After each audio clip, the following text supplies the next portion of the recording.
as you update your moderate income housing elements over the next few years. Do you have anything to add on that? Yeah, so I know that in the state code, it specifically states that you guys are going to provide this to us, but I'm flipping that and saying we're going to provide it to you. So for your report, turning in your report this cycle, August 1st, don't worry about turning in the projection language. I can get specifics in just a minute and I can add on to that, but we're not expecting you to run all of the ratios, and the tool is not available yet. In the future, it'll be easy for you to pull the information for your municipality because it'll be broken down by municipality. I'll pull up the state code and then. So does that kind of answer David's question? Because it is still in that code in one section where you got it out of one, but it didn't come out of the other. Where did we get it out of? Because if you look at your rules thing, it's in there too. Yeah. Well, I should add that to my 2024 changes list. Yeah. You guys tell me about these things. So we're gonna put a pin in that and you're gonna come back and talk about that data? Yeah. Okay. Yeah. All right, good. So David, if you could clarify, are you looking for data in the market response section, or is this data related to the 80, 50, 30% projection? That would be helpful. In the meantime, I'm getting this a lot, the resolution question from Jake. That's each attorney needs to direct you as to what needs to be done. We can't provide legal advice on that. So, But yeah, we did add the word administrative, correct? yeah. In the statute. So for your subsequent report, it is administrative. In the initial report, when you're submitting your documents about your general plan and your whatever method you use to adopt that document, that's acceptable to us if it's acceptable, if your attorney has said that meets requirements, right? So whether you do an ordinance or a resolution for your initial report, your general plan update, that's more of a conversation between you and your attorney. And to clarify, the administrative report is just documenting your progress. It's what's in that August 1 requirement. So if you're not changing anything in your implementation plan and you're not changing strategies, then it's administrative. You guys can do it without. Well, your city councils and your attorneys can tell you how they want it done, but we aren't requiring you to go before the city council. The only, I guess, out clause is if you are changing your implementation plan or strategy, you will need to go back through the public process because you have, by resolution, most of you, adopted this, not only the strategies, but also the implementation plan. So if you veer off, we would ask you to get in contact with your attorney and seek his or her guidance for their guidance.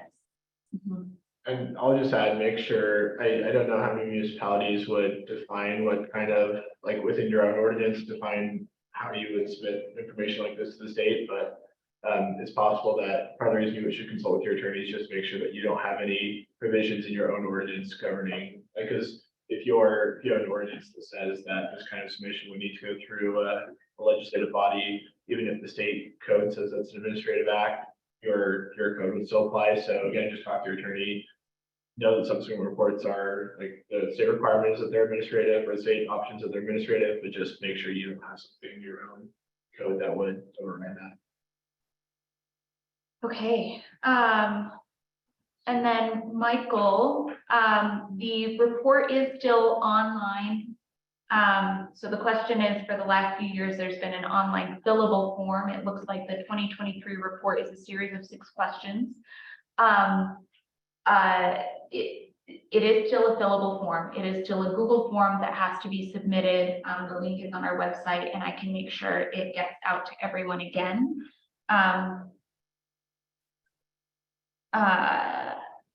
I had provided, there was a request for a reference sheet to help everyone prepare their report documents prior to going into the reporting form to fill it out. So I have provided that PDF with the list of questions. Your report would not be accepted if it was just filled out in that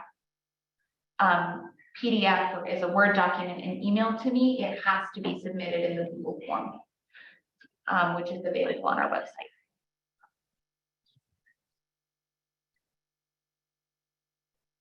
How does this reporting apply to communities, to counties, sorry? If the data is geared toward municipalities or CDPs, will there be data available for unincorporated areas as well? No, not for you, Bill. Yeah, so we will be providing, if the unincorporated population of the county is above 5,000, then we should be able to provide some data. We're really focusing on the municipalities right now, but also we do intend to have that data. So for the municipalities under 5,000, we're going to have to do some extrapolation, generally speaking. But we'll work with you on a one-on-one basis. Just contact Alyssa. Okay. Do you want to answer that one? This upcoming year, we are completing a strategy that isn't effective based on economic occurrences. Will we change our MIH general plan information by the next submission? So, isn't effective, are you meaning that it will be completed, or? So in other words, you adopted something and nobody's taking advantage of it, so now you want to re-strategize, is that it? Maybe Brian, you could clarify, that's the way I'm reading it. Unmute people. Yeah, raise your hand so we can unmute you. I see Jeffrey Jones raise his hand. Brian, I'll give you a chance to raise your hand and answer that if you'd like. Cool. There you go. You should be able to talk. Okay, that should be working. There we go, we got Thank you. you. Perfect. Essentially, and I'll use this as an example, that one of the rezone options for rezoning to housing that would allow moderate income isn't as effective as it could be because the economy is forcing high prices in all aspects of housing. And this is ending in 2024 as our goal anyway. So most likely by the next following year, we'll have to choose. This is what I'm asking. If we choose another one of the strategies and implement it by next year's report, it would almost replace the rezone strategy. Brian, did you choose A, rezone for densities necessary to facilitate the production of moderate income housing? Yes, ma'am. Okay. It's kind of a two-pronged question. The first answer that I'm going to give you is, have you approved anything that is renting out for 80% AMI? So household of 4 in your particular area, whatever county you're located in? No, well, there have been some via PUD in a rezone, something we already had. But the Okay. main zone that we created for this entity, for this strategy, they're just selling everything at market value. So we're looking at $400,000 for townhomes, $600,000 for single family. Yeah, so I will say that should be part of your market response. That kind of dovetails into another piece of legislation, or an appropriation and a piece of legislation. So there's a new down payment assistance program for first-time home buyers. It's a $50 million program. They are loans. The final rules haven't been out yet, but they should be, out anytime soon. So folks who are qualified for the $400,000 townhomes I think UHC, it's going to go through Utah Housing Corporation, is going to allow up to 130% AMI on their first and second, and then this third component of a loan program. Those would be things that I would document in your market rate response, because the threshold in that particular code is $450,000. So the state legislature has kind of pegged that amount as a good place for first-time home buyers. So our intent this upcoming session is to increase those particular types of that demographic, building of that type of demographic. So it's not too far off is what I'm trying to say. I'm a long Okay. way around to get to it. So, yeah, I was gonna just repeat that. So essentially what we're going to do is report how it's turning out in the market value and economically, so that you via the state can see what's happening and make laws and other things that respond to the real issues that are happening on the ground.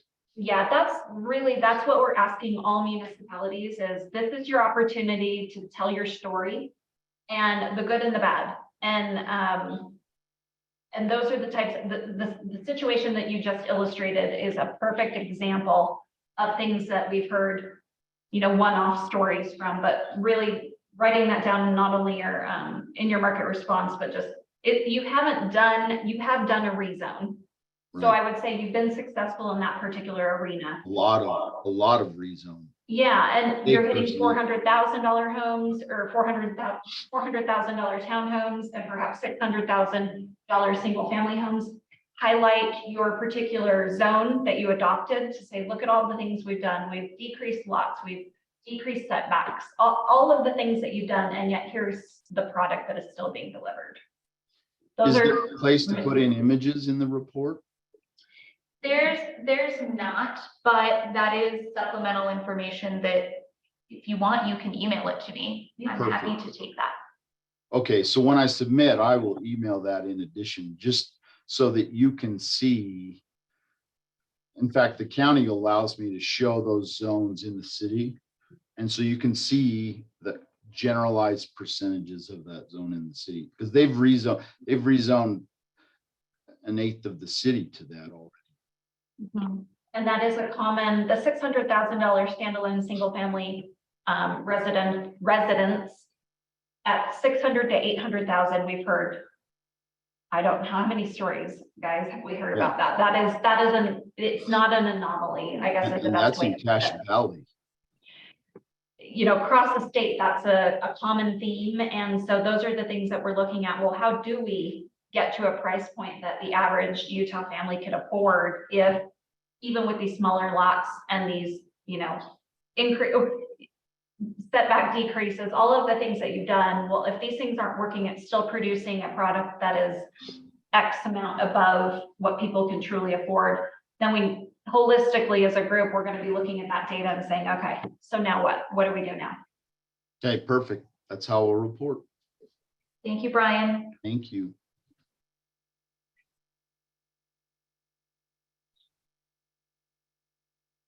Okay, so the question is about the total number of accessory dwelling units. So we do have a question in the moderate income housing subsequent report asking about the total number of ADUs in a jurisdiction, in a municipality or county. If you don't have that number on hand, like for the past several years, please just put in what you have from the last 12 months. We do also have a 12-month question, and that's fine if they are the same, but reporting on the totals of ADUs for at least the last 12 months is a requirement. We are just, in including both questions, we're trying to get the larger picture of what that policy looks like throughout the state. So the next question is, if a report was found non-compliant with the 90-day timeframe to submit the CURE report, allow a city to take additional actions during the 90-day report, and then could those actions be included in the CURE? Yeah, I think that's fine. No. Okay. Your cutoff date is August 1. Oh, So August 1, you're not going to be taking corrective action after that. So if you can change, if your report is not sufficient and it's found non-compliant, you can update the material, but not like, oh, we just didn't do the actions yet, because that's a period of CURE. Yeah, so I To hear think, the report, Yeah, not the deficiencies and what's been done. yeah, because there's kind of a separation between the actions and then for example, if your report was found non-compliant because you hadn't documented enough actions on rezoning, I'd say go back and see like those, like maybe you did some actions you just hadn't reported on, or there's some piece of that. Yeah, but you can't, for example, just start So it's not like you could get your 90-day note to make progress. and like then your say, oh, report, well, we'll adopt a, because that's what was happening last year, and so we clarified it.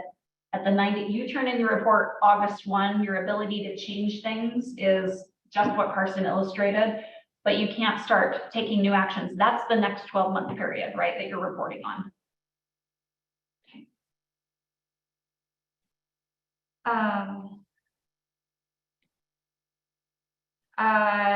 The other question is, will reports be rejected or deemed non-compliant if we're reporting that the market is not reacting as we desire, even though we're implementing all three strategies? That's fine. We recognize that the market response is not always something that we can predict. So just document what you see going on within your community, whether it's positive, negative, or neutral. Well, and so to the point of rejected or deemed non-compliant, if you haven't done anything, that's when you're going to be deemed non-compliant. If you've gone out, done advertising, publicly asked for public comment on new zone, things to that nature, and folks still haven't moved forward in your community, or a developer has not utilized whatever tool you put in your basket, those are the things that we wouldn't say you're non-compliant because you've tried, you've done things. It's not that you've been sitting on your haunches and nobody's responding to nothing. I Well, guess.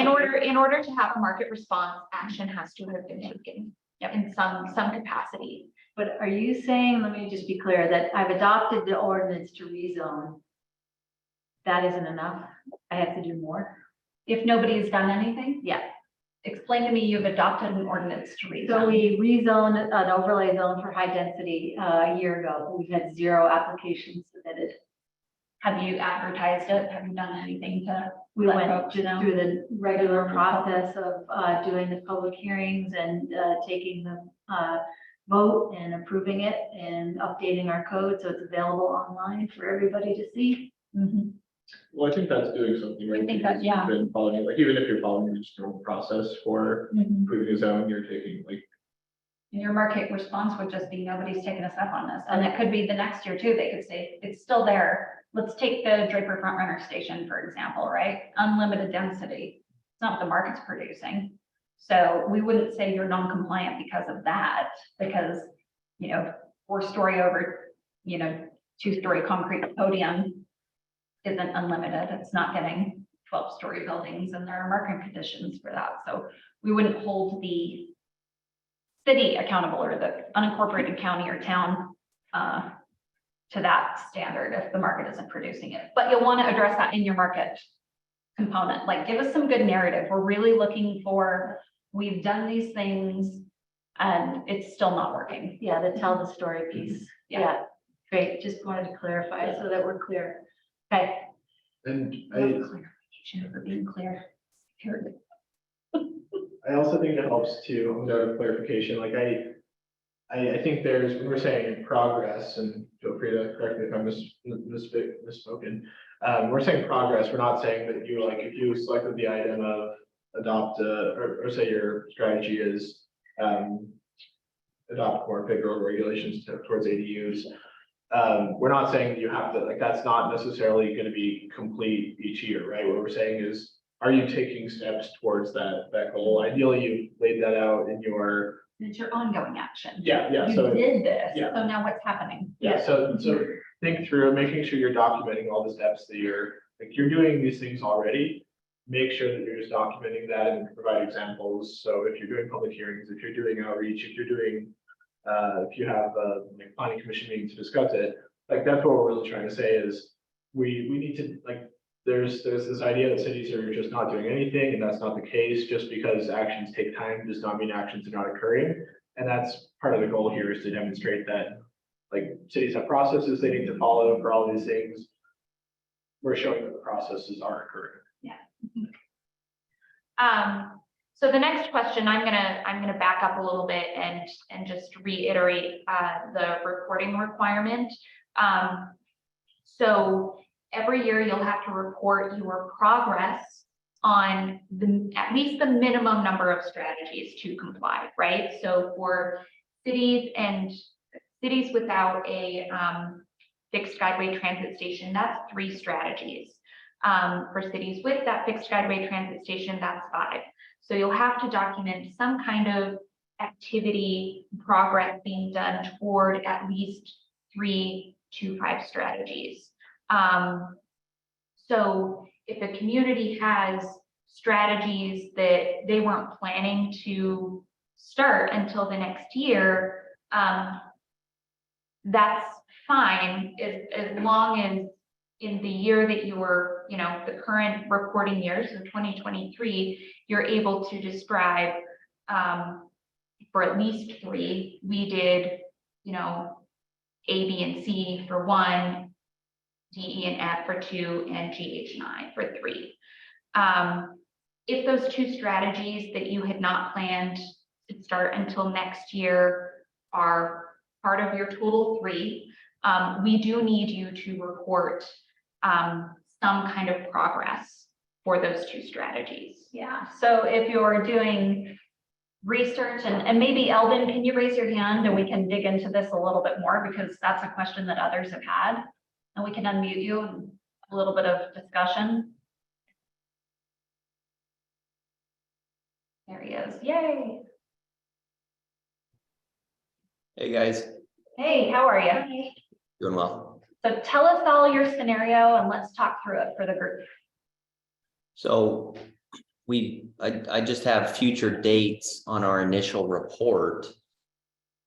That our research will start in 2024, summer of 2024, and conclude summer of 2025. So I'm just concerned how we go about, what documentation I should provide just to stay in compliance with everything. Yeah, so again, there does need to be some action if you can move some of that research up to the current year before August 1. So in some of the examples that other communities have had the same question. So some of the things that have been brought forward are like, so what if we request from our neighboring communities that have this tool or resource that we really want, that we have them come and present at a planning commission or city council meeting. Even to Right. a DRC, right? Yeah. If you have a design review committee set up, that can be a place to start as well. It doesn't have to be a big public action, but I would say, yeah, or we've met with these 3 cities and they have given us their examples, and just at least meet with people, at least start to do something before August 1 of this year, before you turn in your report, because we need to see a little something. You may not really dig into your full research effort until this upcoming reporting period, which starts, like, for all intents and purposes, August 2nd. But something needs to be captured. And so just to clarify on something that you had mentioned, we're not requiring that you submit any attachment with this subsequent report. It's all self-reported, but we are asking that in the narrative portions, you provide enough detail that we, know what's going on in your community, right? So if you're reporting on research, dive into who you spoke with, what the outcomes were, and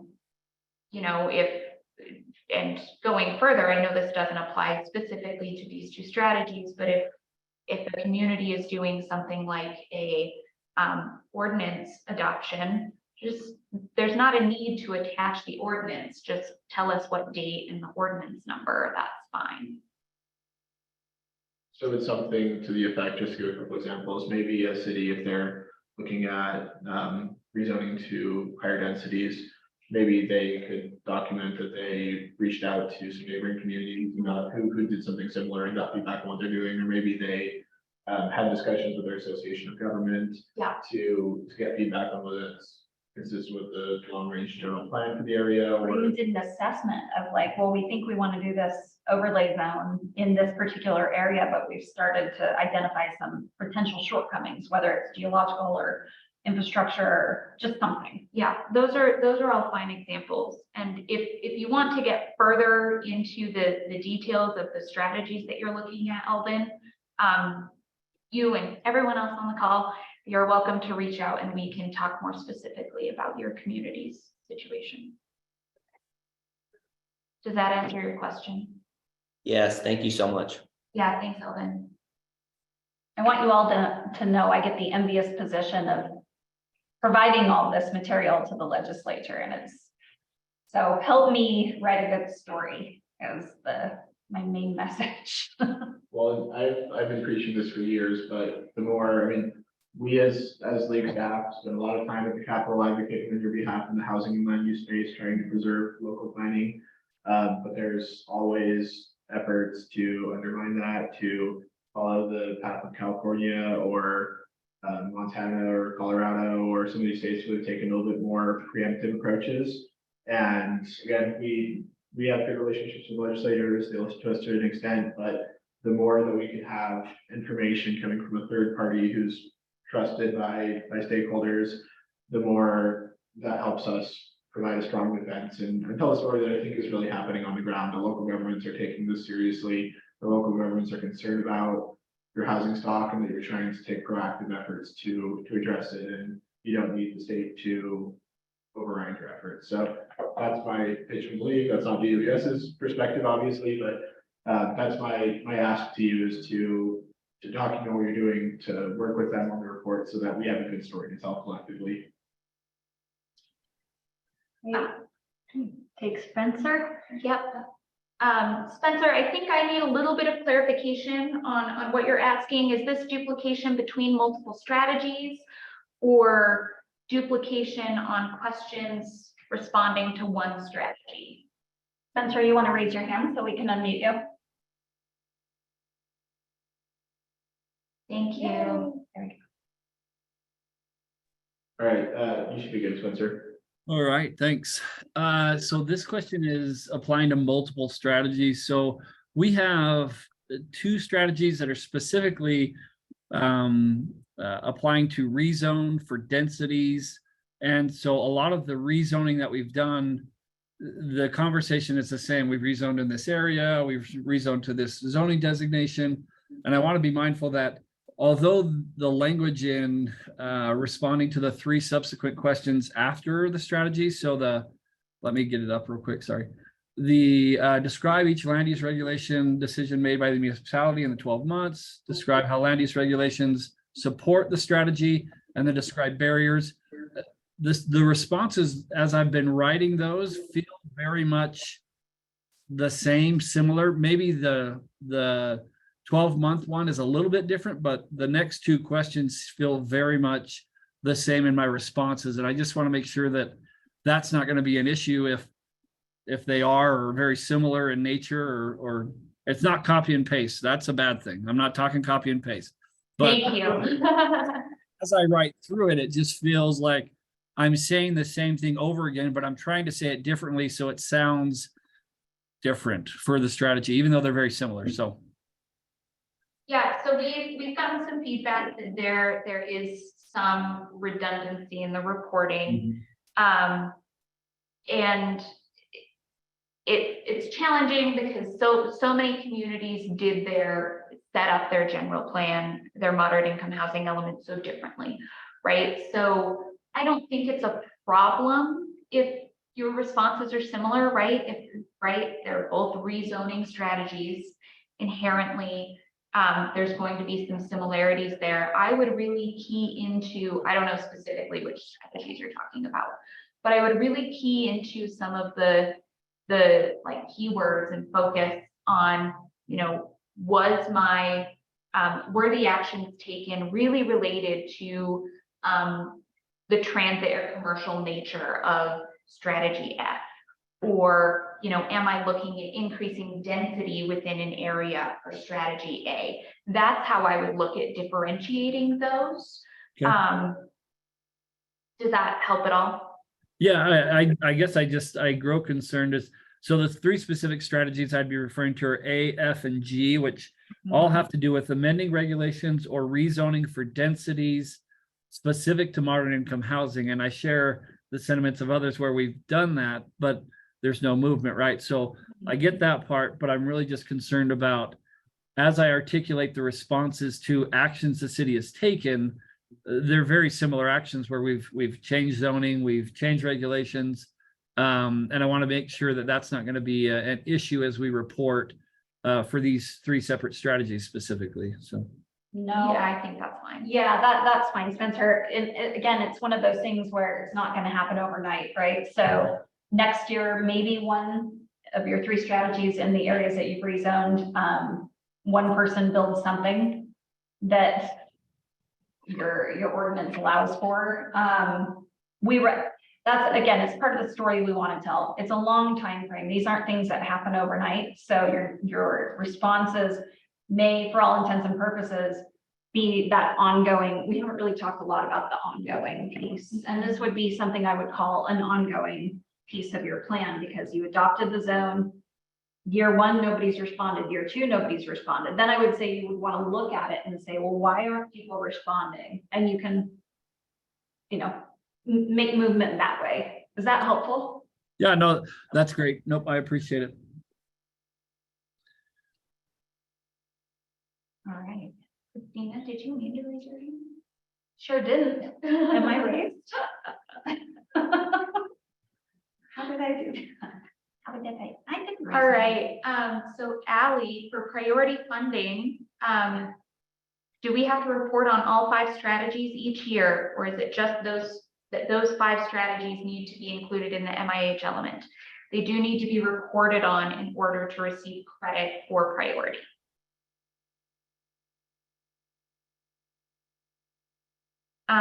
Next question is, if a city adopted more strategies than required, can a city choose to report only on the minimum number of required strategies? Yeah, that's fine. Again, we do just need the minimum number reported for compliance. And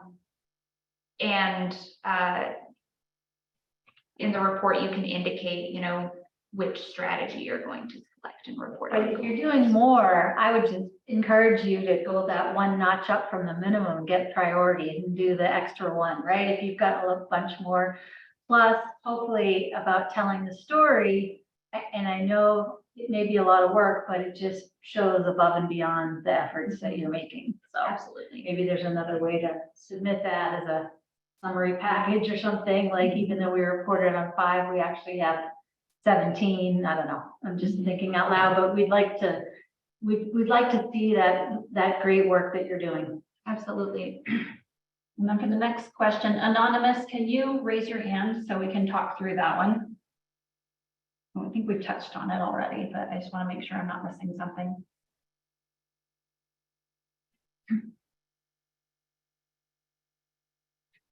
No. She wants to be anonymous. Okay. All right, Jenna, I'm guessing that's you based on the timing. Yeah, that's fine. I have no shame.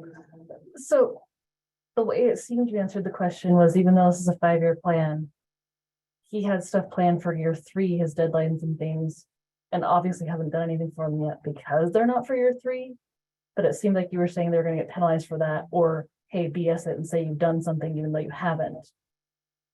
Well, I hope it's not BS that you actually have done something. Right, but if your goal is in year 3 and you haven't started yet, are you going to be found non-compliant when you haven't started yet, when it was intentionally a 3rd-year plan? Well, there needs to be action on each of the strategies. Something needs to be reported. So if give us an example specifically. What option did you choose and what was your? Well, that wasn't my question. I'm just seeking clarification on it.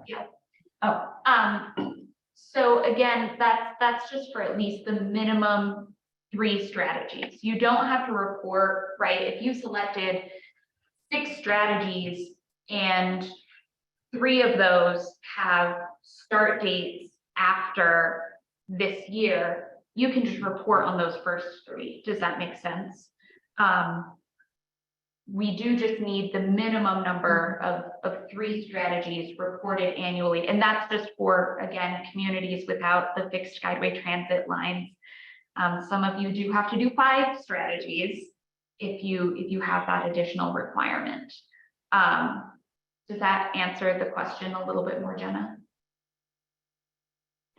Yeah, fine. That So works. it's like, yeah, I think it's the way I've seen it is it's 5 year for total completion of things, but like just be chipping away each year at some of them, or if you complete one year and you want to advertise it or something else, great, but just be thinking of it as you're doing multiple items concurrently with the goal of having completion of projects in year 5. And that may, again, as we talked a little bit earlier about changing your implementation plan, connecting with your attorney to see what needs to be done. The legislature is looking for things ongoing. So if you say, I'm not going to do anything until year 5 on strategy E, that's not going to be looked upon favorably. And we will have to find it in non-compliance if you haven't done anything, because there's research, there are things that need to be done in redrafting or creating new city ordinances, right? So there are things you can do. But if the legislature gets a report that says, well, why are these 16 communities not doing anything until 2025? And my answer to them is, I don't have a good answer. That doesn't go over well. Again, this is your opportunity to show we know housing affordability is an issue, and as a community, we are making certain steps to try and help solve our collective deficiency. To the best of your ability. I recognize, again, we all recognize cities don't build developments, but enabling tools that could promote additional development, that's what we're looking for right now. Never know. Go to Bill. Yeah. So Bill, the question is, we're reporting on who has done what then? Yeah, so that follows up to that, progress. So if you're having conversations or doing research, I guess that would be something to indicate. That's what I heard you guys say. I think I'm just gonna suggest that probably the more specific you can be, the better. If it's like, if you know the conversations happened, like maybe it's not down to the person, but if you know that your zoning staff has been discussing something versus the planning commission has been discussing something, I think it'll paint a better story if we can just be a little more specific in what the aggregate report looks like. And it might tell a different trend at the state level, where we're saying, look, there's a lot of work that's being done on the staff level, and maybe that demonstrates like a need for more staff support, like from the state, or maybe it shows that planning commissions are spending a lot of time talking about these things, and we need more resources for planning commission training or something to that effect. So once you have a better picture, I think we can help put together a better policy. Yeah, hold working groups. Yep. Do things like that, because a lot of the planning commissions that I've attended, there isn't a time frame, 10 minutes to even talk about proactive planning, long range planning. That isn't something that's the norm. Maybe there's a working group with, a subset of your planning commission where some of the stuff is you're starting discussions and working with people. That is something that is top of mind, that long range planning component. So can we beat this dead horse?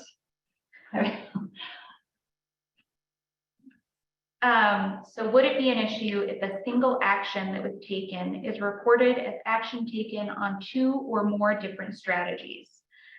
I think this kind of depends on the context, right? Obviously, if you're copy and pasting responses for multiple strategies, that would not be accepted, right? But if your one step in this process was doing a rezone, and then you're, building housing for 55 and up communities, that is 2 strategies that one action could let's let him. Hey, address. Todd, can you raise your hand so you can give us a little bit more detail? Draper, I know, were you his old boss? I was. Right, now's your chance. All of them on here. Well, he's, well, we find Todd to see if he wants to give a little bit more context. We'll go to Corey's question. So for clarity, if we picked 5 strategies for priority, does reporting on only 3 this year remove that status?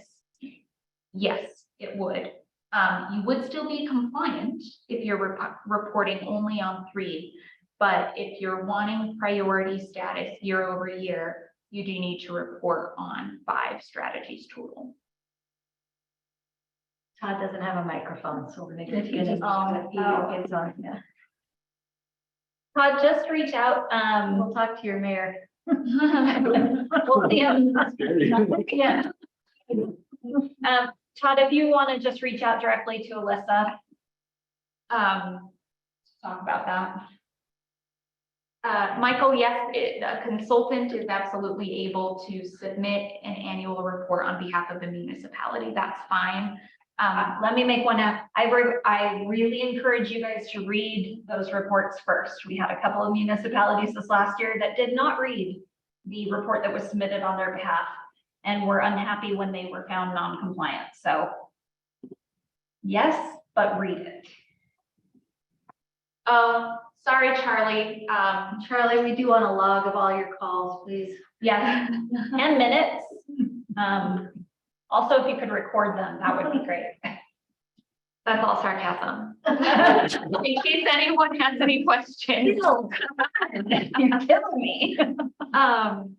Okay, are there any other questions? It looks like we've gotten to the end of our list. Oh my gosh. How did Todd, Draper said he doesn't provide microphones, Todd? I'm so sorry. All right, you want to close that one out then? Back to. Well, so I'll go ahead and just resend. There's a link where communities, planners, consultants can book a time on my calendar so that we can meet and talk about your report submission one-on-one and answer any questions that you might have, answer questions that might be a little bit more detailed or specific to your community. I'll make sure that goes out after this meeting again. Please feel free to reach out at any time. I try to be really available and responsive so that we can make this an easy process in the long run. And so I have a question that's been asked quite a bit. So, and we've been getting comments in about suggestions about this year's reporting form. Love it. And we're not going to have any legislative changes to the actual content this year, and I'm knocking on wood. But the reporting, the menu items, will the reporting form be the same or different, or will it be the same with maybe some improvements based on input? What can we expect next year, and what's the date for the release of the report? So the report is due May from us to you all, May 1st. If there are additions, some clarifications, modifications that would help municipalities, we will be interested in reviewing those. So I already have a list of items based on this call and other feedback that we've received, the things to add or adjust to the report. So if there is feedback, please, you can put it in your moderate income housing report, or you can contact me directly. I'm happy to talk that through. But we will be, making adjustments year over year based on that feedback. But not significant adjustments. Like, we don't want to scare anybody. We're sticking with the Google form. We're going to have a tool to provide you some market or, income data based on your population and growth data. But minor tweaks, things that make it easier for you, we will do. I just didn't want to scare everybody and say, yeah, next year it's going to be telepathic. It's going to be so exciting. So positive changes we can look forward to. So submit any suggestions on how to better tell our stories, and if there's a way to help do that through the form. Wait, hold on. Gotta get to that question.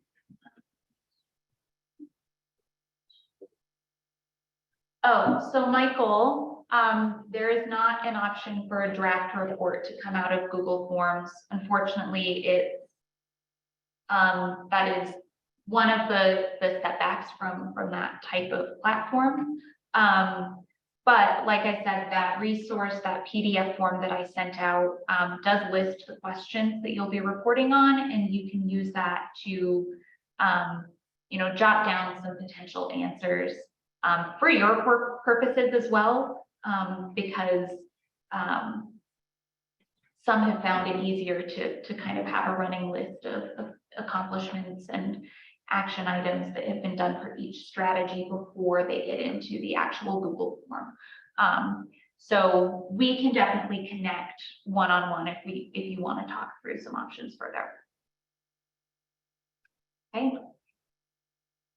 All right, while we wait for any additional questions, I'm going to digress a tiny bit and just take a quick, you can just raise your hands on the Zoom room, but I'd like to just ask how many of you have started on the Senate Bill 174 two-step subdivision ordinance changes, just to get a quick feel for where we're at there? That has to be adopted by February of 2024. If you're a If you're a moderate, you're one of these groups, the moderate income housing reporting group. So I assume everybody online hopefully is within. Or if you aren't, you just wasted an hour. We loved having you. It's a very fun conversation. So I'm seeing 6 hands, is that, like, Like starting to draft it, think about it. yeah, you don't have to have adopted it, obviously, but just your team's thinking through it, your team is looking at it, your attorneys are aware of it. Awesome. Yay, we've Okay. got how many? 6, 8? 7, 8? Thank Oh, and there's you. some in the chat too. Oh, That are Nice. commenting. Yay, we're so excited. Just so you guys know, we're working diligently with the league and with the Utah Association of Counties to create the resources. We have the money available the 1st of July, but we'll probably be mid-July before we get all of our ducks in a row. And then you'll have the opportunity to tap into those resources if you need them. I want to stress this, and I'll continue to stress this because I get to play the unfortunate role. I have so many fun roles. The unfortunate role of saying we only have this amount of money. If your municipality can do this on your own, the league is going to come out with some training material and some checklists. But if you can handle this in-house, please do, because the 4 million is going to go. It sounds like a lot of money after all the things and some administration. Gosh, that's a big word today. We really are going to be lacking in funds. We believe that the 4 million should help the majority, but it's not going to help everyone if everybody uses, the maximum amount of funds that we're going to allow. Our small communities, please be cognizant of their needs. They have their building officials, their mayor is also their part-time clerk.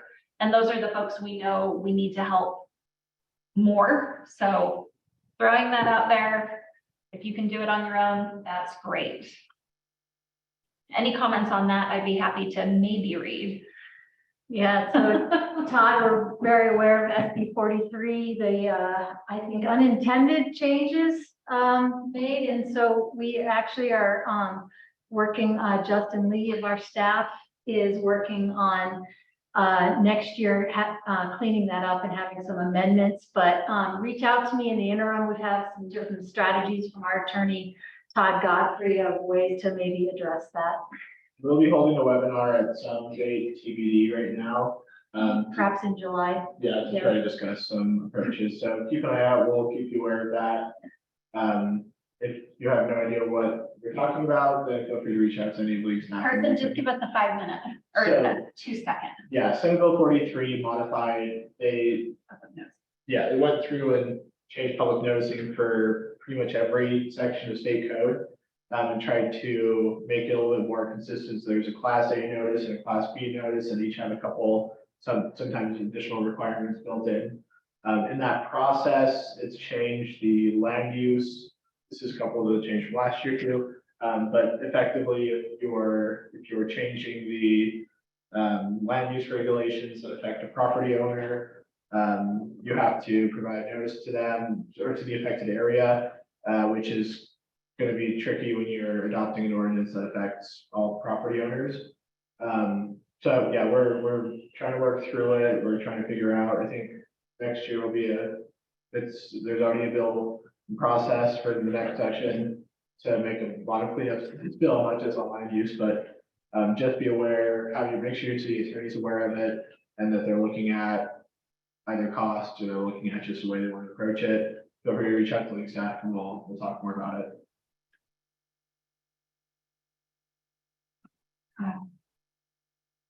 Yeah. I'm sorry, didn't know about that. All right. Yeah, it is too late for you guys, but, that's.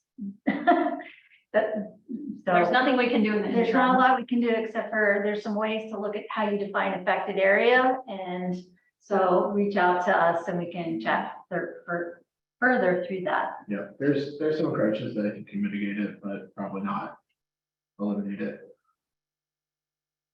Are there any other questions? I don't want to hold everybody for too long. Are there any other questions on minority housing plans?